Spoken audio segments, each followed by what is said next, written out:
সত্যি একটা ডেমোক্রেসিতে যদি পশ্চিমবাংলার মতন একটা হিংসাত্মক রাজ্যে যেখানে গণতন্ত্র থাকে না, যেখানে বিরোধী শূন্য করা হয়, সেখানে যদি একটা লিডারশিপ না থাকে, সেখানে যদি অর্গানাইজেশন সেট করে থাকে এবং সেখানে যদি দিল্লির অমিত শাহ, নরেন্দ্র মোদী, মমতা বন্দ্যোপাধ্যায়ের মধ্যে সেটিং থাকে আর অন্যদিকে বামেরা যদি শুয়ে পড়ে, তাহলে পশ্চিমবাংলার মানুষের দুর্ভাগ্য মানে বাড়তে থাকবে। এই কনটেক্সটে আমি তিন চারটে প্রশ্ন রাখতে চাই একেবারে সরাসরি মুখ্যমন্ত্রীকে। সেটা হলো যে আপনি 12 দিন আগে যে এসপিকে অপদার্থ বললেন, আজকে সেই জেলাতেই এই ধরনের একটা ব্রুটাল মার্ডার হলো, ওই এসপিকে আপনি 12 দিন রাখলেন কেন? আজকে এই তৃণমূল কংগ্রেসের নেতার মৃত্যুর জন্য বা কর্মীর মৃত্যুর জন্য আপনি দায়ী নন?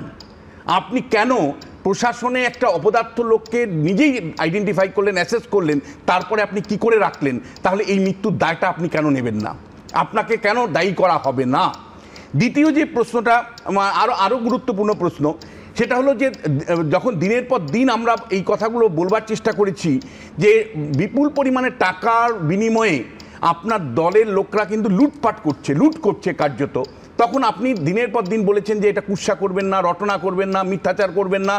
আপনি আজকে দেখতে পাচ্ছেন যে আপনার দলে মানে যে গোষ্ঠীগত লড়াই, হিংসাত্মক লড়াই, মৃত্যুর বিনিময়ে লড়াই হচ্ছে, কিন্তু আপনাকে চোখে দেখতে হচ্ছে কিছু অসহায় উপায়।